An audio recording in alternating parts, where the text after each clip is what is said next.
ఇక ఫిలిప్పైన్స్కి చైనాకి మధ్య కూడా ఇష్యూస్ ఉన్నాయి. సో ఏ క్షణమైనా ఫిలిప్పైన్స్ చైనాల మధ్య యుద్ధం వచ్చే అవకాశాలు కూడా కనిపిస్తున్నాయి. అండ్ ఫిలిప్పైన్స్కి మన దేశం బ్రహ్మోసులు కూడా సరఫరా చేసింది కదా. సో ఖచ్చితంగా చైనాకి కాస్త ఇబ్బందికరమే.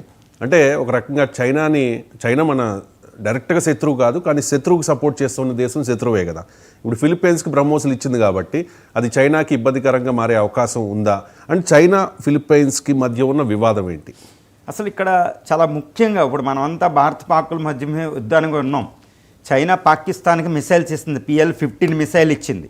అది హైపర్సోనిక్ మిసైల్ లాంటిది ఇచ్చింది. దాన్ని మనం పడగొట్టాం. దానికి యుద్ధ విమానాలు ఇచ్చింది. JF-20, JF-10, JF-17 థండర్ అని. పాకిస్తాన్ మన మీద యుద్ధంలో వాడిన ఆయుధాలు చైనా వెపన్సే 70% ఉన్నాయి. మరి చైనా అలా సపోర్ట్ చేస్తుంది కదా, భారతదేశం సపోర్ట్ చేయకూడదా? ఎవరికి? చైనా ఎనిమీలు కొన్ని ఉన్నాయి. చైనా ఎనిమీలు South East Asian nations, Vietnam, ముఖ్యంగా ఫిలిప్పైన్స్. ఈ ఫిలిప్పైన్స్ అనేది తైవాన్కి దగ్గరలో, చైనాకి దగ్గరలో ఉంటుందండి. ఇప్పుడు ప్రస్తుతం ఎలా ఉందంటే ఈ పసిఫిక్ ఓషన్లో ఫిలిప్పైన్స్కి చైనాకి మధ్య యుద్ధ వాతావరణం ఉంది. ఏ క్షణంలోనైనా యుద్ధం వచ్చే అవకాశం ఉంది. అక్కడ ఫిలిప్పైన్స్ అనేది చాలా టఫ్ అండి. చైనా కంటే చాలా వెనకబడి ఉంటుంది. మీకు రెండిట్లీ సరిపోల్స్తే యుద్ధంలో ఇప్పుడు సైన్యం, ఫిలిప్పైన్ సైన్యం, చైనా సైన్యం, ఎయిర్ ఫోర్సు, ఆర్మీ, నేవీలో చూస్తే ఫిలిప్పైన్స్ ఎక్కడ నిలబడదు. కానీ ఫిలిప్పైన్స్ వెనకాల అమెరికా ఉంటుంది.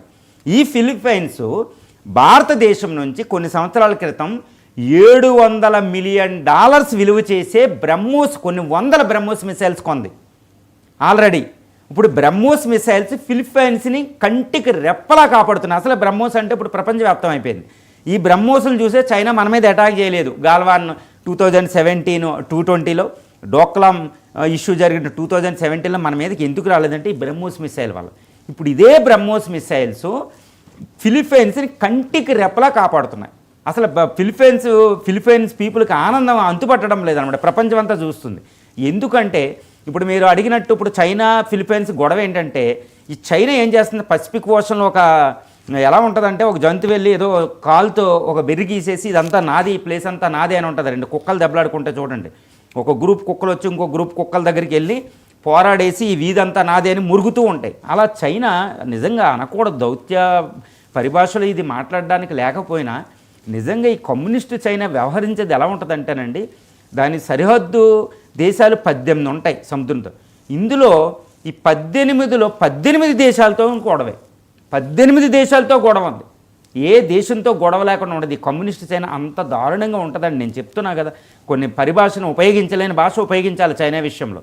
ఇప్పుడు అది ఆర్టిఫిషియల్ ఐలాండ్స్ కట్టి దాని టెక్నాలజీ ఉపయోగించి స్కార్బారో అనే ఒక ఐలాండ్ కట్టింది ఫిలిప్పైన్స్ దగ్గర. కట్టి ఈ ఐలాండ్ దగ్గర తన యొక్క J-20 పెద్ద ఫైటర్లు మోహరించింది. తన యొక్క యుద్ధ విమానాలను మోహరించి, ఎయిర్ క్రాఫ్ట్ క్యారియర్స్ని మోహరించింది. దీనివల్ల ఫిలిప్పైన్స్కి వెళ్ళే ట్రేడ్ ఎగుమతులను ఆపేస్తానమాట. అందువల్ల ఫిలిప్పైన్స్ ఇంకా బయటకు రావాలి. ఫిలిప్పైన్స్ నేవీ బయటకు వస్తే వాటర్ కెనాల్స్ ద్వారా ఆపేస్తూ ఉంటుంది. అందువల్ల ఫిలిప్పైన్స్ యుద్ధానికి వెళ్ళబోతుంది. వార్నింగ్ ఇస్తుంది చైనాకి. చైనా కూడా మీకు తెలిసి ఎలా ఉంటుంది, 10 డాటెడ్ లైన్ అని ఉంటుంది మ్యాప్లో. నాకు వెనకాల కనపడే మ్యాప్లో మీకు ఆ డాటెడ్ లైన్ ఉంటుంది. అందులో స్ప్రాట్లీ ఐలాండ్ ఉంటుంది. 6 దేశాల మధ్య ఒక వివాదం. స్కార్బారో అనేది ఒక ఐలాండ్ వివాదం. ఈ స్కార్బారో కొన్ని పార్సల్ ఐలాండ్, కొన్ని ఆర్టిఫిషియల్ ఐలాండ్స్ కట్టి దాని మీద యుద్ధ విమానాలని, నేవల్ షిప్స్ని మోహరించి చైనా ఆ ఏరియాని సౌత్ చైనా సీ అంటారు, పసిఫిక్లో ఒక భాగం. ఈ సౌత్ చైనా సీ ద్వారా ప్రపంచ ట్రేడ్లో సుమారు 30% ట్రేడ్ జరిగిద్దండి. ఈవెన్ ఇండియా కూడా దాని ట్రేడ్ ఎక్కువ. అది అక్కడ ఏమైనా ప్రాబ్లం అయితే మనకే ప్రాబ్లమే. అందువల్ల ఇండో పసిఫిక్లో సౌత్ చైనా సీ వివాదం అనేది ప్రపంచానికే ప్రాబ్లం. ఇందులో ఇండియాకి ప్రమాదమే, జపాన్కి ప్రమాదమే, అన్ని దేశాలకి ప్రమాదమే. కాబట్టి అన్ని దేశాలు ఈ విషయంలో సపోర్ట్ చేస్తాయి. ఎవరికి? ఈ క్వాడ్ నేషన్ అనే మనకు కూడా సపోర్ట్ చేస్తాయి. అందువల్ల మనం ఫిలిప్పైన్స్కి ఈ బ్రహ్మోస్ మిసైల్స్ ఇచ్చాం. చైనా కోపడిన అంటే నువ్వు పాకిస్తాన్కి ఇవ్వచ్చు, మేము ఇవ్వకూడదా? అలాగే వియత్నాం కూడా మనం అమ్మాం. సో ఈ బ్రహ్మోస్ మిసైల్ చైనా యొక్క ఆగడాలని సౌత్ చైనా పసిఫిక్ సీలో ఆపుతున్నాయి. కాబట్టి ఫిలిప్పైన్స్కి రక్షణగా ఉన్నాయి. మన భారతదేశం కూడా ఏం తక్కువ తినలే. పాకిస్తాన్ని సపోర్ట్ చేస్తుంది చైనా, మనం ఏం చేయలేకపోతున్నాం అనుకోకూడదు.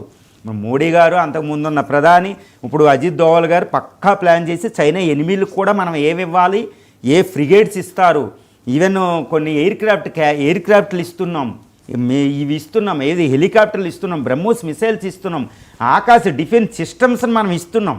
టర్కీ ఎనిమీస్కి ఇస్తున్నాం, అర్మేనియాకి, చైనా ఎనిమీస్కి ఇంకా ఇస్తున్నాం. ఇప్పుడు చైనా ఎనిమీలు సౌత్ ఈస్ట్ ఏషియన్ నేషన్స్ ఇప్పుడు రెడీగా క్యూ కట్టున్నాయి బ్రహ్మోస్ మిసైల్స్కి. కాబట్టి బ్రహ్మోస్ చైనా ఆగడాలను చైనా పసిఫిక్ సీలో ఆపుతుంది. నువ్వు పాకిస్తాన్ సపోర్ట్ చేస్తే మేము తక్కువ తినలేదు కదా, అదనమాట ఒక అద్భుతం అని చెప్పొచ్చు బ్రహ్మోస్ మిసైల్ విషయం.